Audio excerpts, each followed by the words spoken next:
Hey, everybody. We are really excited to be here with Andy Eberhardt and the Dental Co-op. We are thrilled to introduce them as one of our newer partners here at Dentist Advisors.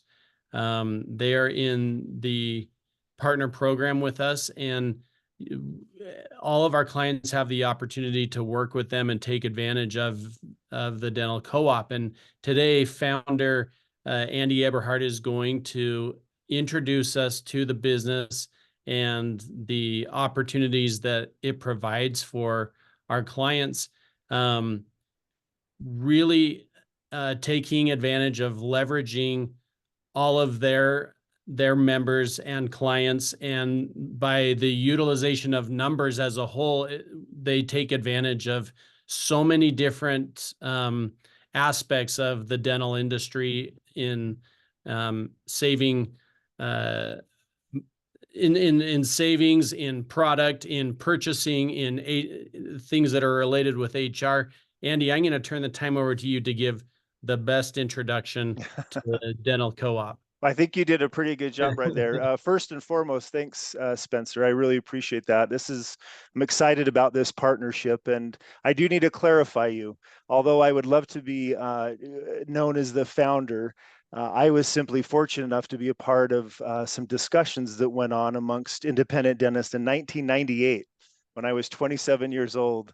They had petitioned some business friends of theirs and asked them, look, there's 40 or 50 of us dentists that are really concerned about where our industry is going. And as much as we value and appreciate the local organizations like the ADA and other societies that they belong to, we really feel like we're kind of some frogs in warming water here, like our medical colleagues, that if we sit around and do nothing, these big businesses and corporate dental practices we're going to be working for them someday. And so they were smart enough to ask some business people to represent them and try to do things those association societies just aren't going to do, other than put up a tent once a year and invite the exhibitors to pay for a quality convention and some wonderful CE, but not really engage in supply partners and manufacturers and approaching insurance. And so these are the discussions that were going on 26 years ago. The Dental Cooperative is very unique in that it was not started by business people. My two partners, Michael Silva and Marlon Barrett, have listened very carefully to these dentists that started here in Utah, and now has grown to 750 or 60 dentists across the Western United States. We are not ran by private equity. We have bootstrapped this thing all along. I promise you, no one's getting rich in this organization, but that's what makes it unique. Everyone who is here, which is now 17 employees, has one singular passion, and that's to really dive in and help the independent dentists strengthen their practice. You and I both know, Spencer, and all of your clients know, that it's getting more and more difficult to be successful, especially as a solo practitioner in this ever increasingly competitive industry. Dentists are required to do more procedures than ever, to stock more materials, to find good help, so on and so forth. So when we started the Dental Cooperative, which was modeled much after farm cooperatives, these independent farmers that were competing against the likes of Dole and Del Monte and doing quite well, we thought dentists can do the same, like-minded dentists, whether they're specialists and generalists. There's some things that they all do in their practices that they either do well at or struggle at. But as a solo practitioner, you're never going to compete and have the marketing power like the Heartlands of the world, or Pacifics, or other DSOs. And I'm not saying corporate dentistry is a horrible thing. I don't think big business is going to leave this industry alone. But very few dentists that I know went to dental school to come out to be employees. And so the Dental Cooperative is really focused on those independent dentists that are looking to strengthen their practice. Well, where did we start 26 years ago? Obviously, the supply bill is always something. And so we looked at manufacturers and suppliers, and over 26 years, we now have over 15 relationships with supply and manufacture partners that is very symbiotic.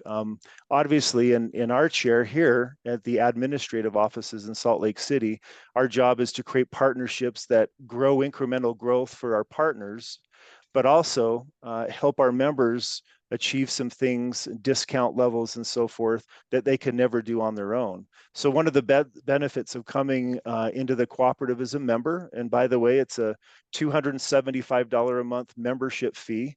It's month to month. If you have additional associates, it's $110 a month per associate.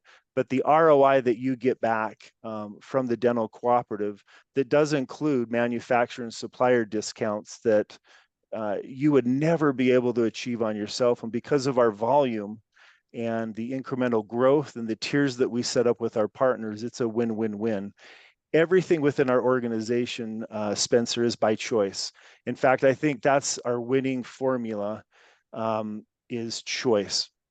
We are not here to disrupt any of our members' business, but simply provide them a buffet table of options that fit their practice and their goals. It seems like about 10 years ago, we kind of shifted of working and spending a lot of time with the dentist and the owners, and kind of shifted that to the office managers and the insurance coordinators, because we knew that they're the ones that are running on that administrative treadmill and making some decisions that really impact that practice financially. So we started putting silos together and hiring experts in that field to come work for the cooperative to serve these dentists. We started with merchant services, which is kind of a, I don't want to say it's a sleazy industry, but there are a lot of things about merchant services that dentists or most business owners don't know. There's a lot of middlemen. So we just went directly to Global and TSIS. We hired a well-seasoned employee who has spent her whole life in that industry. And with a couple of quick credit card statements, we can share with the dentist exactly what those savings will be. Again, that's one example of something that every dentist, whether you're an endodontist or generalist, does, merchant services. I think if you were to ask all 700 plus of our dentists, what is the greatest value of the cooperative? I think at the top of the list, it's the work we're doing with creating enhanced fee schedules with insurance companies. Yeah. To make a long story short, Spencer, there are a few ways that independent dentists can collectivize and work with insurance companies that are legal. So years ago, we hired the best antitrust attorneys. We worked with the FTC to make sure that we were staying within those lines. And we qualify as what's called a messenger, or we operate under the messenger model. So in short, we can gather fee schedules and acceptable write-off rates from all of our dentists, take that information and go to insurance companies and say, look, we know your contracted fee schedules in these areas, and there are many of them. We don't exactly understand why one dentist has one and a guy across the street or a female across the street has another. But listen, we would like to help you grow your panel in exchange for an enhanced fee schedule that these dentists could never get on their own.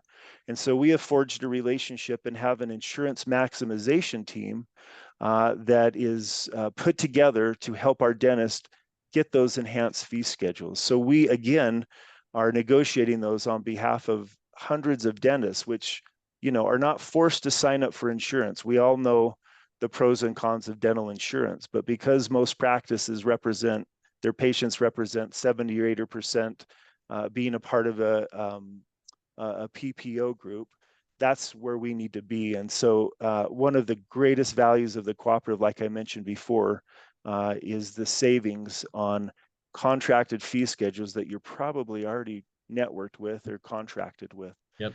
The other silos that I want to quickly mention, we do transitions and financing for dentists at the end of their career, or even 10 years from their career. We just hired a director of transitions and financing, a well-seasoned veteran who I've come to know and love for 10 years, is now sitting down with each of our members long before they make those decisions and trying to map what their transition strategy looks like, whether that's selling a practice to a son or selling a practice or partnering with a group that may give them some benefits as well. So we have in-house patient programs, we have financing programs, There's just a lot that we've done. We have made our fair share of mistakes, Spencer, along the way. I think most dentists have, but we have a very good thing going where our core passion and desire is to help preserve and empower the independent dentist.